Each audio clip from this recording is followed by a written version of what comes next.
तो कल world cup की हार, ऊपर से आज मंडे की मार, तो मैंने सोचा क्यों ना आपके ऊपर कुछ आनंद की बौछार ही कर दी जाए। तो लेके आ चुका हूं मैं रोस्ट वर्स का पता नहीं कौन सा एपिसोड। लेकिन मुद्दे की बात यह है कि जैसे ही स्ट्राइक खत्म हुई अच्छी अच्छी खबरें आनी शुरू हो चुकी हैं। जैसे कि जेम्स गन साहब ने अपनी सुपरमैन लेगेसी में पहली विलन कंफर्म कर दी है। मारिया गैब्रिएला डी फारिया ये बेसिकली प्ले करेंगी द इंजीनियर का रोल इस मूवी में। अगर आप नहीं जानते तो डीसी कॉमिक्स में इंजीनियर नाम की कैरेक्टर होती है जिसके पास अपनी बॉडी को लिक्विड मेटल में ट्रांसफॉर्म करने की पावर होती है, जिसका मतलब यह कि अपनी बॉडी को किसी भी चीज में ट्रांसफॉर्म कर सकती है, किसी भी चीज में, अनलाइक आज के इंजीनियर।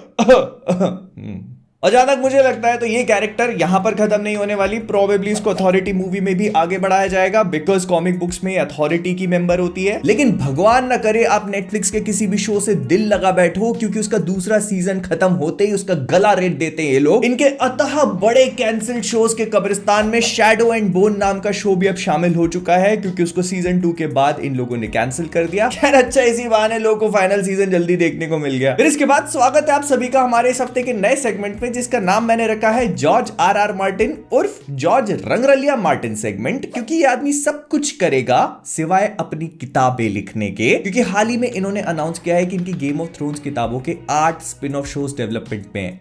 8। इतना टाइम पास तो मेरे दादाजी ने भी बैंक से कर्जा लेने के बाद नहीं किया। फिर इसके बाद जेसन मोमोआ ने फाइनली इस बात को अनाउंस कर दिया कि अब वो एक्वामैन से डन हो चुके हैं, मतलब डीसीयू में ये उनकी आखिरी पिक्चर होगी। लेकिन डीसीयू उनसे डन नहीं हुआ है क्योंकि वो आगे जाकर कुछ ना कुछ प्ले कर सकते हैं। इस आदमी ने जिस दिन इसको लोबो का रोल मिला था उसी दिन फ्रंट कैमरा ऑन करके पूरी दुनिया के सामने अनाउंस कर दिया था। फिर इसके बाद जेम्स गन ने क्रीचर कमांडोज में एक और एक्ट्रेस को कास्ट कर लिया है जो कि इस एनिमेटेड शो में विलन सर्स का रोल प्ले करेंगी, और वो है हमारे विचर 3 की येनिफर आन्या चलोत्रा। नाउ अगर आप इस डीसी कैरेक्टर के बारे में नहीं जानते हो, सबसे पहले ग्रीक माइथोलॉजिकल फिगर है जिसके पास इमॉर्टैलिटी की पावर से ये जादू कर सकती है और ये इमेंस फिजिकल ब्यूटी के लिए जानी जाती है। एंड कंसीडरिंग द फैक्ट कि यही एक्टर्स अपने कैरेक्टर्स को पोर्ट्रे करने के लिए लाइव एक्शन में भी आएंगे, तो जेम्स गन साहब आपने मछली, मेरा मतलब है कि एक्ट्रेस तो बढ़िया कास्ट कर ली है। फिर इसके बाद आगे बढ़ते हैं हमारे साप्ताहिक एनिमे न्यूज। तो पापा जो कि पापा है, उनके घर में इतनी अच्छी सिचुएशन नहीं है क्योंकि उनके एनिमेटर्स ने बताया कि उनको बहुत कम डेडलाइंस दी जाती है, बहुत ज्यादा वर्कलोड के साथ, और दैट इज नॉट गुड भाई। और इस वाले जुजुत्सु काइसेन के एपिसोड में it was very apparent because लोगों का कहना पड़ रहा है कि ये वाला एपिसोड 50 to 60% ही एनिमेटेड था और बाकी बस काम चलाओ काम कर दिया उन लोगों ने। Speaking of it, Jujutsu Kaisen का ये वाला episode was full of Sukuna ने बता दिया कि वो क्यों इतना ज्यादा बेहतरीन है। लेकिन हफ्ते के डिप्रेशन को यही रोकते हुए बस इतना बोलना चाहता हूं कि ये तो बस शुरुआत है। लेकिन वही दूसरी तरफ डेयरडेविल को डायरेक्ट करने के लिए जो नए डायरेक्टर्स आए हैं, जेसन बेंसन और एलन मूरहेड, उन्होंने कहा कि वो डेयरडेविल के हर एक चीज को कंज्यूम कर रहे हैं और उसके डे 0 पर है। मतलब वो कॉमिक बुक्स, नेटफ्लिक्स के शोज, हर एक चीज को कंज्यूम कर रहे हैं and they want the stew to be nice and thick. बिल्कुल सही बात है सर जी, हम भी हमारे डेयरडेविल को ऐसे ही देखना चाहते हैं, nice and thick. By the way, अगर आप नहीं जानते तो एरन मूरहेड लोकी के डायरेक्टर्स में से भी एक था, तो डेयरडेविल से भी हाई होप्स हैं। लेकिन वही दूसरी तरफ मैट शैकमैन, जिन्होंने वांडाविजन डायरेक्ट किया, अभी अपकमिंग फैंटास्टिक 4 डायरेक्ट करने वाले हैं, उन्होंने सुमड़ी में एक शॉर्ट डायरेक्ट कर दिया जिसके बारे में आपको नहीं पता चला, और वो है मोनार्क लेगेसी ऑफ मॉन्स्टर्स, जो मॉन्स्टरवर्स में टेक प्लेस करता है हमारे गॉडजिला और कॉन्ग के यूनिवर्स में। And it is absolutely fantastic. अगर आप लोग नहीं देख रहे हो तो जाके देख लेना एप्पल टीवी पे, #नॉट-स्पॉन्सर्ड। उन्होंने अभी एक स्टेटमेंट दिया कि ये कहानी एक्चुअली में तब टेक प्लेस करती है जब मॉन्स्टर्स उनकी दुनिया में तबाही फैला रहे थे, और उस बीच हमें ये बताया जाता है कि इंसानों के बीच क्या बीत रही थी। एब्सोल्युटली वंडरफुल शो, 2 एपिसोड्स देखे, मजा आ गया। फिर नेक्स्ट, द मार्वल्स अपने पूरे थिएट्रिकल रन को एंड करने वाली है 210 से 240 मिलियन के बीच में ग्लोबली, जो इसे बना देता है मार्वल की अभी तक की सबसे लोएस्ट परफॉर्मिंग मूवी। देखो, मारने के लिए जोक्स तो बहुत सारे आ रहे हैं, लेकिन इस पिक्चर से बड़ा जोक कोई नहीं है। एक्चुअली है टाइका वाइटिटी, जिन्होंने हाल ही में बोला कि वो थॉर 5 पे काम नहीं करेंगे। मना लो मार्वल वालों टाइका वाइटिटी को थॉर 5 पे काम करने के लिए। वैसे उन्होंने ये भी कहा है कि उनकी स्टार वॉर्स पिक्चर जिस पे वो काम कर रहे हैं, वो स्टार वॉर्स के फैंस को काफी बुरी तरह से पिस ऑफ करने वाली है, because it is going to be dramatic pause, Taika Waititi film. सबसे पहले तो ड्रामेटिक पॉज के लिए आपको डरावना पॉज लेना चाहिए था, और मेरी बात मानो तो इस आदमी को एक तिजोरी में बंद करके उसको ताला लगा के, उसको भी एक तिजोरी में बंद करके उसको एक ताला लगा के, उस तिजोरी को एक और तिजोरी में बंद करके उसको एक ताला लगा के, समुद्र में फेंकवा के उसकी चाबी को मार्वल वालों को खा लेना चाहिए। और जिस चीज को इसने छुआ है अभी तक, उन सब चीजों को हाजमोला और गुलाब जल मिला करके पवित्र करवाना चाहिए। फिर इसके बाद साप्ताहिक गेमिंग न्यूज में सोनी वालों ने सोचा कि जब कॉल ऑफ ड्यूटी वाले कर सकते हैं, रॉकस्टार वाले कर सकते हैं, यूबीसॉफ्ट वाले कर सकते हैं, तो फिर हम क्यों नहीं 2020 में बना हुआ गेम ये लो 2023 में हम रिमास्टर करके फिर से दे देते हैं। तो 2024 की स्टार्टिंग में हमको खेलने को मिलने वाला है लास्ट ऑफ अस 2 का रीमास्टर प्लेस्टेशन 5 पे। लेकिन मार्वल वाले कंफर्म करे नहीं करे, इनविंसिबल वाले जरूर कर देंगे, क्योंकि रॉबर्ट कर्कमैन जो कि इनविंसिबल के शो रनर है, उन्होंने हाल ही में बोल दिया कि स्टीवन यूएन जो उनके शो में इनविंसिबल का रोल प्ले करते हैं वो तो मार्वल में सेंट्री का रोल प्ले कर रहे हैं ना। क्योंकि मेरी उनसे हाल ही में बात हुई थी तो उन्होंने कहा कि मैं अपनी जिंदगी में सिर्फ येलो एंड ब्लू कॉस्ट्यूम वाले सुपर हीरोज का ही रोल प्ले कर पाऊंगा। And since Invincible yellow and blue पहनता है तो it pretty much made sense there. लेकिन मार्वल में तो एक ही बंदा येलो एंड ब्लू पहनता है, नहीं वोल्वरीन की बात नहीं कर रहा। फिर इसके बाद ऐसा सुनने में आ रहा है कि डेयरडेविल बॉर्न अगेन 2026 तक डिले हो सकता है।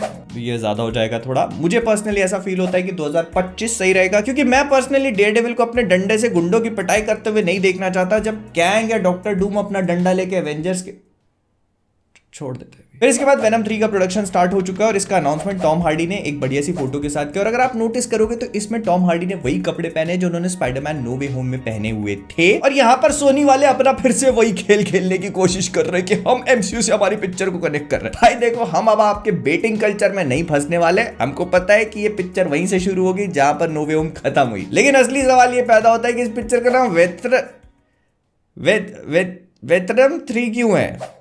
ये भी एलसीयू में टेक प्लेस करेगी क्या? फिर इसके बाद पेड्रो जी की खबर तो आप सभी ने सुन ली होगी, नहीं वो वाली नहीं। पेड्रो पास्कल बेसिकली ऐसा सुनने में आया है कि एमसीयू में रीड रिचर्ड्स का रोल प्ले कर सकते हैं, जिसका मतलब ये है कि इस पिक्चर में फिर से एक डैडी का रोल प्ले करेंगे, क्योंकि ऐसा सुनने में आ रहा है कि इसमें फ्रैंकलिन और वेलेरियन के 2 बच्चे और भी होंगे। हे सीरी, पेड्रो पास्कल के असली जिंदगी में कितने बच्चे हैं? I found this on the web for Ekbina Aya. On screen ये आदमी इतनी बार बाप बन चुका है कि लोग इसको डैडी पास्कल बोलने लगे हैं, और ऑफ स्क्रीन फोटो पे अभी तक मुस्कुराहट नहीं।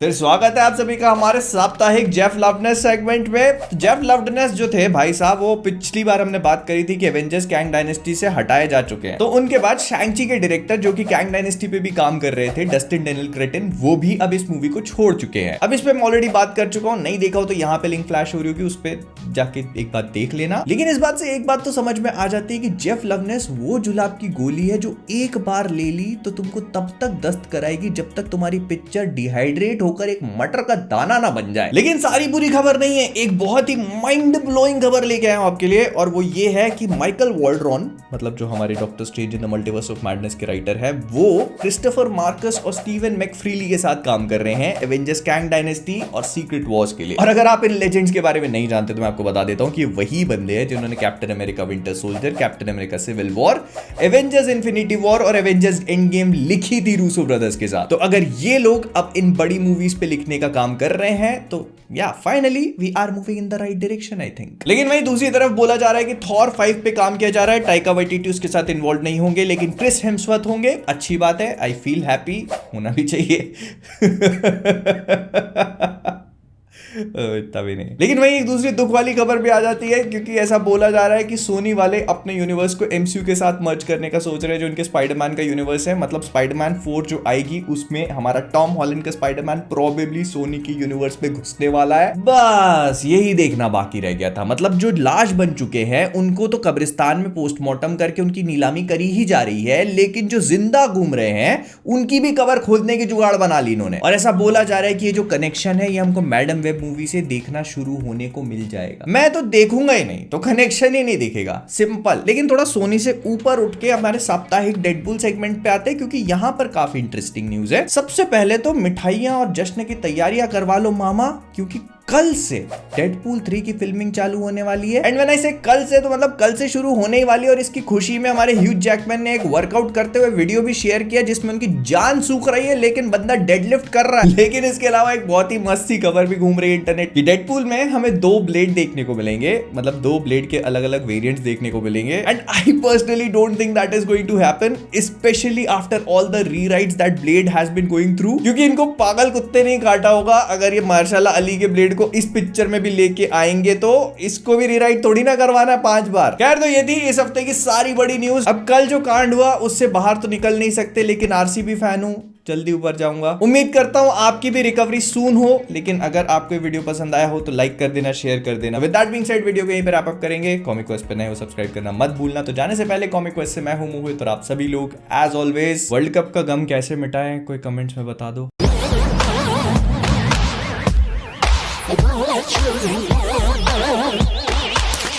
Sorry.